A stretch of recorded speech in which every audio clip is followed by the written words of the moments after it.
Hi everyone, मैं हूं भव्या और आप देख रहे हैं मेरा चैनल मॉम्स गाइड बुक। आज मैं लेकर आई हूं बच्चे के जिद्दीपन को कैसे कंट्रोल करें, यानी बच्चे के टेम्पर टैंट्रम को कैसे इफेक्टिवली मैनेज करें। कुछ अपने पर्सनल टेक्निक्स भी मैं शेयर करूंगी इस वीडियो में, जिससे मेरे बच्चे का टैंट्रम काफी कम हो गया है। तो चलिए अपना वीडियो शुरू करते हैं। वीडियो को शुरू करने से पहले मैं एक रिक्वेस्ट करूंगी कि अगर आपको मेरा वीडियो अच्छा लगे, इंफॉर्मेटिव लगे, वैल्यूएबल लगे, आपके टाइम वर्दी लगे, तो प्लीज मेरे चैनल मॉम्स गाइड बुक को सब्सक्राइब करना मत भूलिए। बच्चे जिद क्यों करते हैं, ये समझना सबसे ज्यादा जरूरी है। बच्चे जिद करते हैं, ये उनके ग्रोथ और डेवलपमेंट का एक हिस्सा है। वो जिद करेंगे, ये नॉर्मल है। तो बच्चे जिद क्यों करते हैं? क्योंकि 2 से 5 साल की एज में बच्चे अपनी बात को कम्युनिकेट बेहतर तरीके से नहीं कर पाते हैं। वो क्या फील कर रहे हैं वो वर्ड्स में वो कम्युनिकेट नहीं कर पाते। सेकंड, वो जो फील कर रहे हैं वो क्या फील कर रहे हैं ये भी वो समझ नहीं पाते हैं। अंडरस्टैंडिंग ऑफ फीलिंग नहीं रहता है कि हो क्या रहा है मेरे साथ।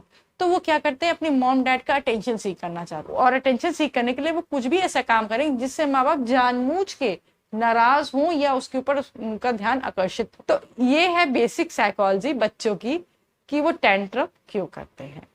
तो इन टेंट्रम को डील करने के लिए आइए देखते हैं इफेक्टिव स्टेप्स। एक सिचुएशन इमेजिन करिए। अक्सर ये होता है कि आप किचन में काम कर रहे हैं और आपका बच्चा आपके पास आके कहता है कि मम्मी ये बुक पढ़ा दो। तो हम क्या कहते हैं, बेटा अभी मेरे पास टाइम नहीं है, बाद में पढ़ाएंगे। मगर बच्चा उस बात को सुनने को तैयार नहीं होता। वो चीखेगा, चिल्लाएगा, या तो आपको खींचेगा या किताबें फेंक देगा या कुछ सामान फैला देगा किचन में, ऐसा कि आप फोर्स हो जाओ कि या तो आप उसको वो बुक पढ़ाओ सारे काम छोड़ के, या फिर उसको आप डांट दो। यही 2 पॉसिबिलिटीज होती हैं यूजुअली। तो हमारे पास तीसरा ऑप्शन हमको कहीं दिखता ही नहीं है सीन पे। क्यों? क्योंकि हम सडनली पेरेंट्स बन तो जाते हैं, मगर उसको बच्चे को कैसे डील करना है ये हम कहीं नहीं सीख पाते। ये हम अपने पर्सनल एक्सपीरियंस से धीरे धीरे सीखते हैं। मगर आज के इस दौर में जहां हम अपना एक्सपीरियंस आप लोग से शेयर कर सकते हैं, तो बच्चों को डील करने के तरीके भी की कुछ टेक्निक्स मैंने अपने बच्चे पे अप्लाई की और वो बहुत सी सक्सेसफुल रही। बच्चे पे येलिंग करने से उतना असर नहीं पड़ता जितना उसको इफेक्टिवली मैनेज करने से पड़ता। तो मैं वो कुछ टेक्निक्स हैं जो आपसे शेयर करूंगी, जिससे आप अपने बच्चे के गुस्से को या जिद को आप थोड़ा कंट्रोल कर पाए। चलिए देखते हैं क्या क्या है वो टेक्निक्स। सबसे पहला तरीका है डू नॉट रिस्पॉन्ड, मतलब उनके ऊपर ध्यान मत दीजिए। जिस मोमेंट वो टेंट्रम कर रहे हैं, चिल्ला रहे, चीख रहे हैं, गिर रहे हैं, गुस्सा कर रहे हैं, उस समय उनके पास आप मत जाइए। क्योंकि आप अगर उसके पास चले गए तो उसको ये पता चल जाएगा, अच्छा मैं इस तरह से करूंगा तो मेरी माँ मेरे ऊपर ध्यान देगी। तो अगर हम उनको पर्पस नहीं दे रहे हैं कि वो चीख रहे हैं, चिल्ला रहे हैं, तो उन पर ध्यान नहीं दे रहे हैं, तो वो समझ जाएंगे इस तरीके से हमारे माँ बाप हमारे पास नहीं आएंगे। बात समझानी, उस मोमेंट तो हमें कुछ भी नहीं करना है। जब उनका गुस्सा शांत हो जाए, उनका टेंशन चिड़चिड़ापन खत्म हो जाए, तो उनको अपने गले लगाइए और उनको समझाइए कि बच्चे तुमको कुछ चाहिए तो मुझसे बोलो, मांगो, इशारे करके बताओ। इस तरह से गुस्सा चिल्लाने से तो मैं नहीं सुनने वाली तुम्हारी। तो उस तरह से बच्चे की एक हैबिट फॉर्म हो जाएगी कि मुझे नखरे या जिदपन नहीं करना है। दूसरा, वॉक अवे। अगर आपको लग रहा है कि आपका बच्चा बहुत ज्यादा नौटंकी कर रहा है, आपको बहुत ही गुस्सा आ रही है जिसको आप कंट्रोल नहीं कर सकते, तो आप प्लीज वहां से उठ के चले जाएं। थोड़ी देर के लिए आप वहां से चले जाएं, अपने माइंड को शांत करें, फिर आप आके उनसे बात करें। इंस्टेड ऑफ गुस्से में आप अपने बच्चे को कुछ मार दे, कुछ हार्म कर दें, उससे बेहतर है कि आप उस जगह को छोड़ के थोड़ी देर के लिए चले जाइए, ताकि आप इफेक्टिवली कामली सोच सकें कि आप अपने बच्चे को नेक्स्ट स्टेप क्या करें उसको डील करने के लिए। उनको वो चीज दीजिए जो वो मांग रहे हैं, मगर अपनी शर्तों पे।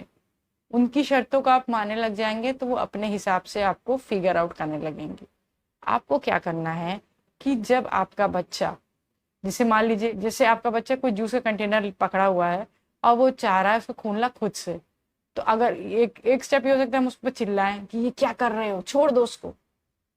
दूसरा, या तो हम ना कुछ बोले, उसके हाथ से वो कंटेनर छीन ले प्यार से कि बेटा लाओ हमको दे दो, हम तुमको दे देते हैं, वरना तुम खोलोगे बेटा गिर जाएगा, ठीक है लाओ मैं डाल देती हूँ, तुमको कुछ करना है तुम करो, मम्मा से हेल्प ले लिया करो।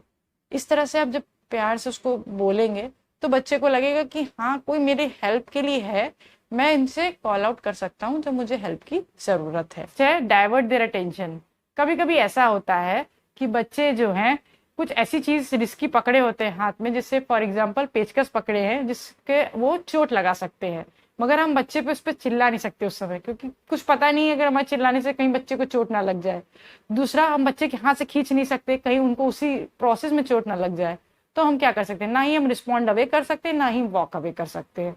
तो हमें क्या करना है, उनका अटेंशन डिस्ट्रैक्ट करना है। कुछ ऐसी चीज बोलनी है जो बच्चे को बहुत पसंद हो, उस चीज के बारे में, या कोई पर्सन है जिसके बारे में वो बहुत पसंद करता है बात करना, आप उसके बारे में बात करके उनको डिस्ट्रैक्ट करते हुए धीरे से वो सामान उनके हाथ से छीन सकते हैं। नेक्स्ट है थिंक लाइक अ टॉडलर। आप अपने आप को बच्चे की तरह देखें। बच्चे ने कोई मेस क्रिएट किया है, पेन पेंसिल लेके पूरा घर रंग दिया है क्रेयॉन से, या फिर गंदगी फैला दी, धूल कर दी है, कीचड़ फैला दिया, तो उसको देख के आप ये सोचते हैं कि अच्छा मुझे तो सफाई करनी पड़ेगी, तो इसलिए आपको गुस्सा आता है। आपको ये सोचना है कि ये बच्चा है, इसके लिए हर चीज इंटरटेनमेंट है, तो ये अपने इंटरटेनमेंट को फुलफिल कर रहा है। तो उस हिसाब से जब आप देखेंगे तो आपको गुस्सा थोड़ा कम आएगा। हाँ, उनका पेंसिल क्रेयॉन घिसना दीवार पे गलत है, मगर उनसे आप कह सकते हैं कि बेटा दीवार पे तो आपने घिस दिया, चलो ठीक है, मगर अगर आप उसको पेपर में बनाओगे तो वो ज्यादा अच्छा रहेगा, आप किसी को दिखा भी सकोगे जब कभी आप कहीं जाओगे। तो इस तरह के रीजंस देके आप बच्चे के फन एक्टिविटी है उसको थोड़ा कंस्ट्रक्टिव कर पाएंगे। बच्चे को एक्सप्लोर करने देना है, अपनी सराउंडिंग्स को कैसे बेहतर तरीके से एक्सप्लोर कर सकते हैं ये आपको सिखाना है। उनको हर एक चीज जब वो कर रहे हैं उनमें कुछ ना कुछ बताते चलना है, जैसे ये टच है, ये फेदरी चीज है, ये सॉफ्ट चीज है, फिगर आउट करना है, उनको चीजों को बताना है कि हाँ ये चीज छू सकते हैं आप, ये चीज नहीं छू सकते, गैस पे हाथ रखने से हाथ जल जाते हैं, तो आपको इस चीजों को अवॉइड करना है। तो ये धीरे धीरे जब आप बच्चे को हर चीज को बताएंगे, ये छू सकते हैं, ये नहीं छू सकते, तो ये बेसिक ट्रेनिंग आपको बच्चे को देनी पड़ेगी। नेक्स्ट है सेट लिमिट्स फॉर देम। मतलब कि बच्चे जैसे उनके यूज की जो चीजें नहीं है, जैसे दवाइयां हैं, सीजर है, कंपास है, कोई भी शार्प चीजें हैं, वो उनके रीच से बाहर होनी चाहिए। कुछ कबर्ड्स हैं जिसमें ऐसे कुछ सामान रखे हैं, जैसे डिटर्जेंट्स हैं या फिनाइल वगैरह रखा है, उसको हमेशा लॉक रखिए, उसको खोल के मत रखिए। तो कुछ चीजों की आपको लिमिट भी सेट करनी है कि बेटा ये चीज आप गैस नहीं छू सकते, ये आपकी लिमिट है। आप स्टोव के पास नहीं रह सकते, ये आपकी लिमिट है। तो बच्चों की कुछ उनकी सेफ्टी के लिए कुछ लिमिट्स तो आपको सेट करनी पड़ेगी, मगर विद इन लिमिट्स जो भी चीज वो एक्सप्लोर कर रहे हैं वो भी आपको इंश्योर करना है कि वो सेफ हो। तो इस चीज को करते हुए आप बच्चे को थोड़ी देर के लिए छोड़। नेक्स्ट है put them in the time out zone. मतलब कि आप घर में कोई एक ऐसी जगह बनाइए जहाँ आपके बच्चे को आप खड़ा कर दे और उसे कहीं गिनती गिनो, 1 से 10 तक या 1 से 30 तक गिनती गिनिए आप। जब तक आप गिनती नहीं गिनेंगे आपसे कोई बात नहीं करेगा। तो जब आप एक एरिया में बार बार जब कोई गलती आपका बच्चा करता है, ये गुस्सा आ रहा है उसको, आप वहां ले जाके उसको खड़ा करेंगे और उससे कहेंगे 1 से 10 तक गिनती गिनो, तो धीरे धीरे जब बच्चा गिनती गिनेगा तो उसका माइंड डाइवर्ट होगा, दूसरा वो शांत होगा। तो उसके बाद जब आप उससे बात करेंगे तो उस बात का असर बच्चे पे होगा कि बच्चा समझेगा जो आप कह रहे हैं। अगर वो बच्चा फ्रस्ट्रेटेड है और टेंट्रम शो कर रहा है, आप उस समय आप उसको समझाने बैठेंगे तो डेफिनेटली वो बच्चा आपकी बात नहीं सुनेगा। जब वो बच्चा आपकी बातों को बेहतर तरीके से समझने लगेगा तभी वो आपके साथ कोऑर्डिनेट करेगा और टेंट्रम कम करना शुरू कर देगा। बैलेंस रखने की जरूरत है अपनी पेरेंटिंग के थ्रू आउट जर्नी में, जहाँ आप थोड़ी भावना का भी इस्तेमाल करेंगे और साथ ही साथ थोड़ी शक्ति का भी इस्तेमाल करेंगे। जब इन दोनों का कंप्लीट बैलेंस होगा तभी आप बच्चे के फुल डेवलपमेंट को अचीव कर पाएंगे और आपका बच्चा आपकी बेहतर सुनेगा और आपको एज अ फ्रेंड समझ अपनी सारी फीलिंग्स आपसे शेयर करेगा।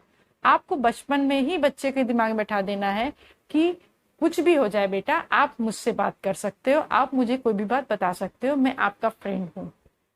इस तरह से जब आप बच्चे को बचपन से शुरू से उनके दिमाग में रखेंगे कि आप उनके फ्रेंड हैं, तो वो अपनी दिल की बात जो भी बात है वो आपको बताएंगे। आप बच्चे का एक काम और कर सकते हैं, आप बच्चे की डेली रूटीन बना लीजिए। जब वो बच्चा आपका स्कूल से घर आता है या कहीं भी एक्टिविटी से घर आता है तो आप उससे पूछिए कि बच्चे आज तुम्हारा दिन कैसा रहा, तुमने क्या क्या किया, मुझे बताओ तो। और जब वो चीजें बताने लग जाए तो उसकी बातों में इंटरेस्ट लीजिए। जब आप इस तरह के इंटरेस्ट लेने लगेंगे तो बच्चे की आदत हो जाएगी अपनी हर बात, छोटी से बड़ी बात बताने की, और उससे क्या होगा कि आपके बच्चे के साथ बॉन्डिंग होगी।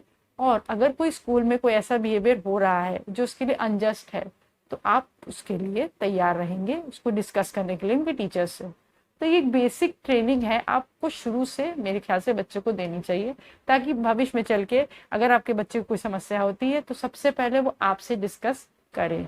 ये थे सारी टेक्निक्स जो मैंने अपनी जर्नी में इस्तेमाल की और मैंने देखा कि मेरी बच्ची काफ़ी कम टेंट्रम करने लग गई। आशा करती हूँ इन सारे टिप्स और टेक्निक्स आप इस्तेमाल करके आप अपने बच्चे का टेम्पर टेंट्रम कम कर सकेंगे, उनका जिद्दीपन में काफ़ी भारी कमी ला सकेंगे और साथ ही साथ अपने बच्चे से एक अच्छी बॉन्डिंग बना पाएंगे। अगर आपको मेरा वीडियो अच्छा लगा हो तो प्लीज़ मेरे चैनल मॉम्स गाइड बुक को सब्सक्राइब कीजिए। मैं हर मंडे लेकर आती हूँ parenting, child care, toy review और ब्यूटी रिव्यू से रिलेटेड कई वीडियोस, तो प्लीज़ मेरे चैनल को सब्सक्राइब कीजिए।